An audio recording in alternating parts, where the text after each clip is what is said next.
Hey, a good day, and I want to welcome you back to the channel. Today is a scary story. In other words, the guy who owned this bike rode it 450 and it scared him. He ended up wrecking on it, damaged the radiator, a little bit of the plastics on the right side, and then decided he wasn't riding it anymore. So it's been sitting for quite a while. Now when I was purchasing it, quick walk around the bike, looks like it's in pretty good shape. Gave it a few kicks, feels like it's got a ton of compression. Stick the snoot in the gas tank. It smells like hot garbage. We're hoping on this thing we're going to get away with a carburetor rebuild, drain and clean the tank. I'm also going to do a couple little checks on it. I'm going to go ahead and run a cylinder leak down test to check the viability of the engine, and anything else that needs to be done or replaced, we're going to do it. If that interests you, stick around. If it doesn't interest you, just leave it on in the background and ignore it.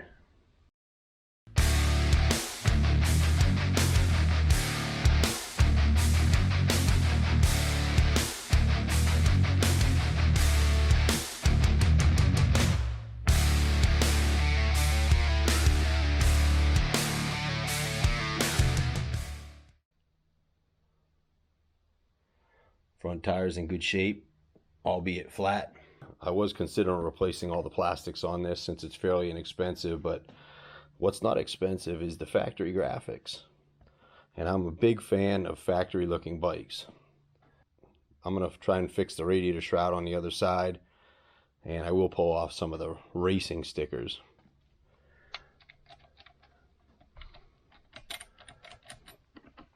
Now this has been disconnected. It was stuck up inside. Chain is shot. This thing's been sitting outside so long.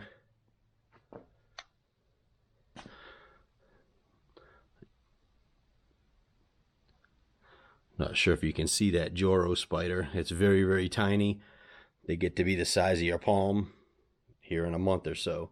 So he's just chilling. Back tire's not new, but it's not bad. The rear brakes on this thing are non-existent. Glad they didn't get into the rotor.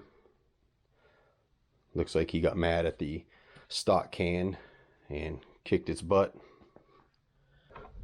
My buddy Jeff is an aspiring paintless dent removal guy, so I'm going to take this pipe over and see if we can get some heat on it. He's got the tools. We can see if we can just kind of walk this dent back out. Although the pipe is twisted, it is against the cooling line, so down there.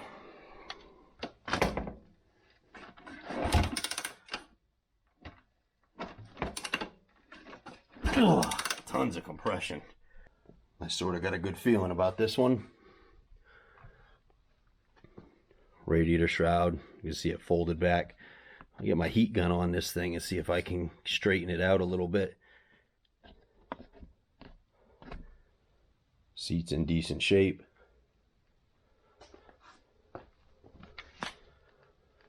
Brake perch is broken.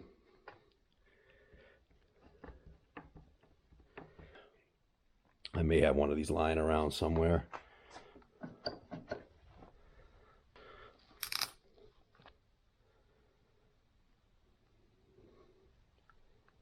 Don't worry, plenty of time to react with a 450.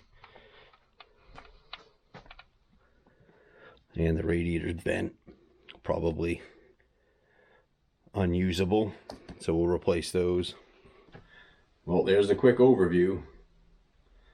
You know what we need to do? We need to get this back end torn off of it. Needs to snatch that carburetor out and get that thing on the bench and do just a little bit of engine diagnostics or checking.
Next thing I need to do is get this bike on top dead center on the compression stroke.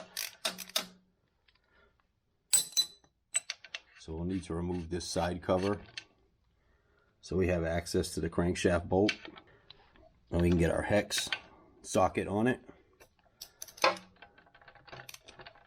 we're going to rotate this forward until we get it on top dead center. Got a long screwdriver, or you could use a straw.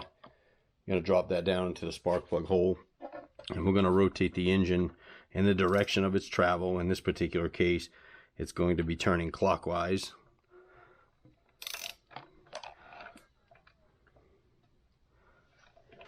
And what we're looking for is for that screwdriver to be at its topmost travel. If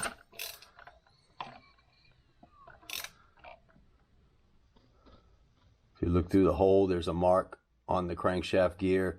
That's got to line up with a mark on the crankcase outer cover, and then you know you're on top dead center. Once we get this to top dead center on its compression stroke, we need it to stay there. When we do this cylinder leak down test, the piston has to be at the topmost of its travel, and all your valves need to be closed.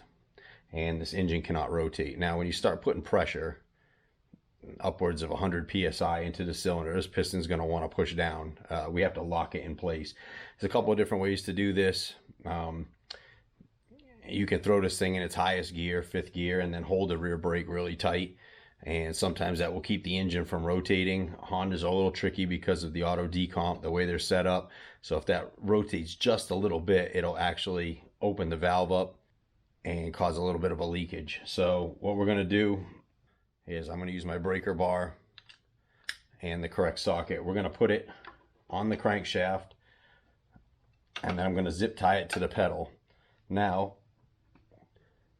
this should keep the engine from rotating forward. However, if this thing ever was to break or snap, this thing will take your head right off. I'm trying to tell you, it's dangerous. So we want to stay away from this when we pressurize this cylinder. So I'll be working on the other side.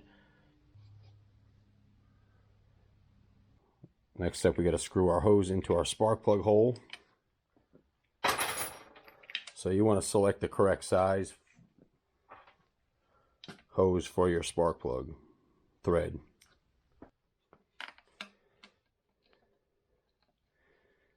Now, for this test to be successful, it's best if you have the back of your carburetor, or even your carburetor off, and your exhaust off, and your radiator cap off. Reason being is what we're doing is we're going to pressurize the top end to between 80 and 100 psi, and what we're looking for is leaks. Now, you're going to have a little bit of leakage past the rings, very normal. What we don't want to hear is any air escaping through the carburetor, the exhaust, or the cooling system. If we do, then we have to rip the engine apart and find out why. So we have two different sides to this. This is our inlet pressure. That's how much we pressurize the system to. And this is going to show the amount of leak down. Ideally, the closer these numbers are to each other, the better.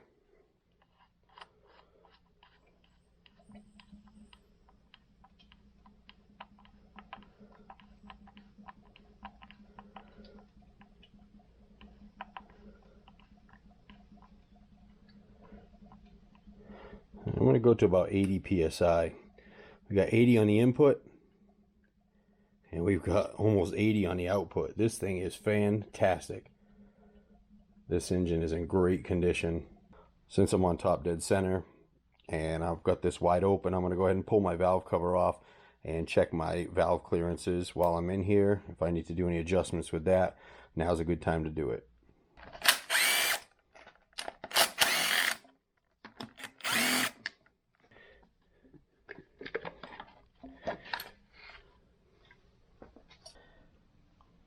The intake valves are supposed to be 0.005 to 0.007.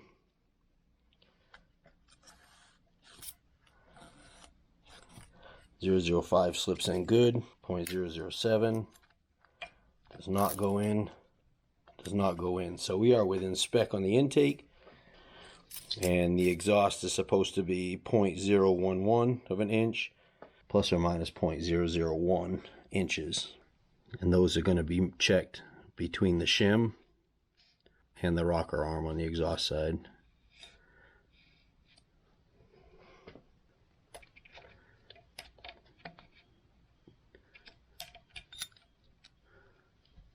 And the next size shim does not go in. I have to force it in. So all of our valves are actually in spec, which is another fantastic discovery. Now that I've done a real good preliminary inspection of this Honda, everything is fantastic, and we're definitely going to go ahead and order some parts for this thing. Do all of our maintenance items like our brakes, our oil change, new air filter, replace any of the broken pieces, try to get these plastics straightened out, and bring this thing back to life.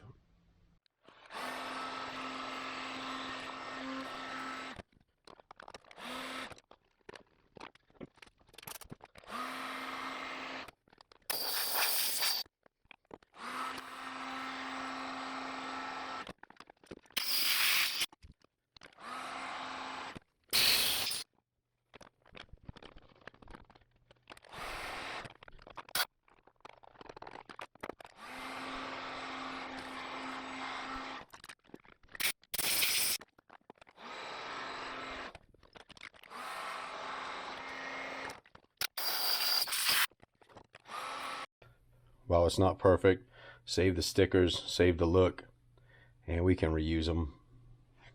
Well, now that we know our Honda engine is in good condition, it's time to start getting it back together. Along the way, we're going to do a bunch of maintenance, changing the oil, replacing the air filter, needs brakes all the way around, and going to put a new set of radiators on it.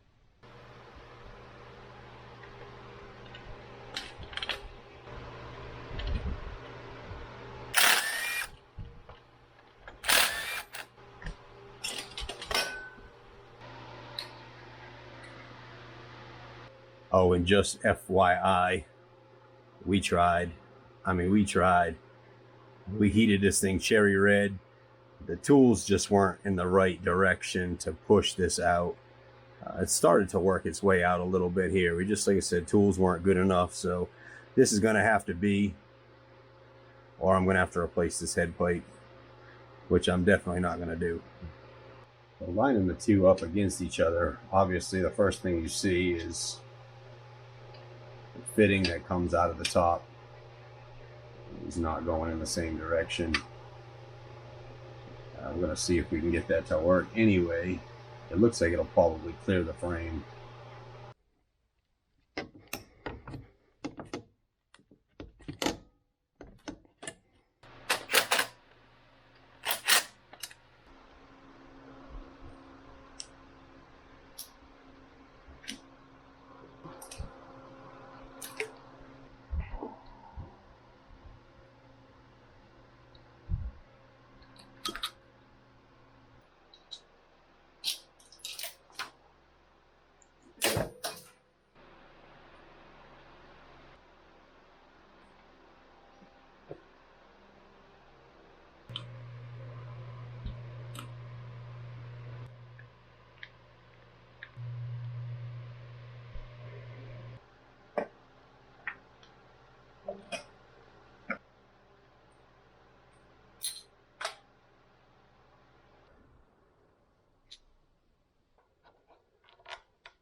if your bike's been sitting for a little while, don't be afraid to pull your petcock off. Pull your tank, pull your petcock. There's a screen filter in there, and this one here is just totally rotted off. Now this petcock is a remote petcock. It doesn't go directly to the bottom of the tank, but it's the same thing. You want to check this screen. You go through your carburetor, clean everything, and then you just dump a bunch of junk back into it because the screen is missing.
Here's your engine drain, here's your transmission drain.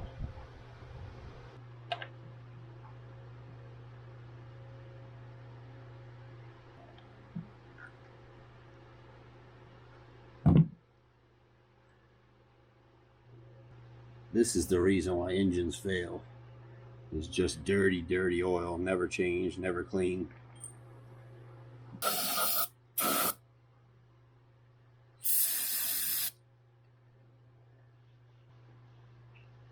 I feel like I'm going to change this oil twice. Run it and warm it up, drop the oil and change the oil and filter again.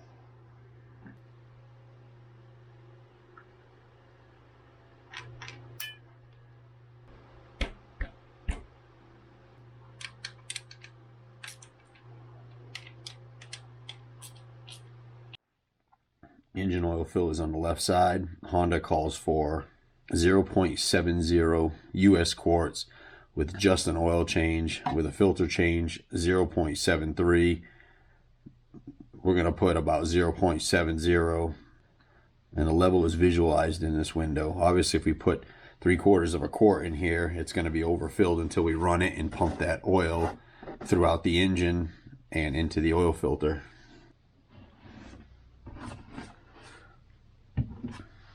Once we get this engine started, we'll shut it down, let it sit for about 5 minutes, and we'll top off our oil level so it's somewhere in this window.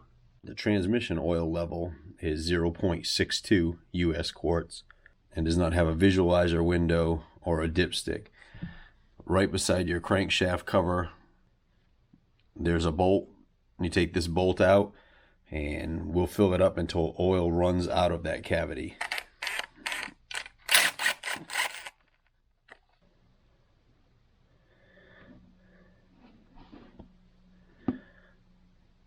Again, once we warm this engine up, shut it down, let it sit for a few minutes, we'll double check this.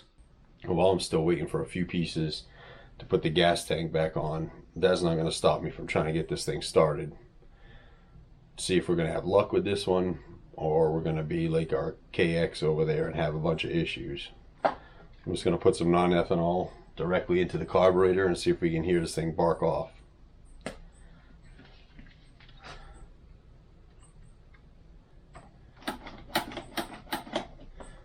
See what happens. Moment of truth.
Took a few kicks to get there, but we got there.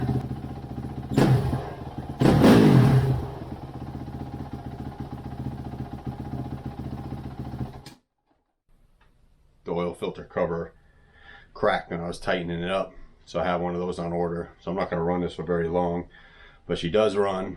And obviously once I get this oil leak fixed, I got to do a little bit of tweaking with the carburetor, but I'm pleased. It sounds pretty good. Sounds like I have an exhaust leak, so I'm going to have to check into that a little bit as well.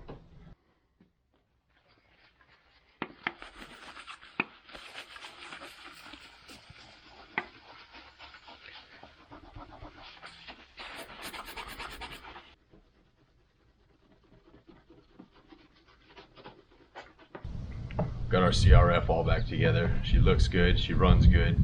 Also, if you guys have been wondering about the 2007 YZ250F, she's right here all done. She looks beautiful, runs real good too.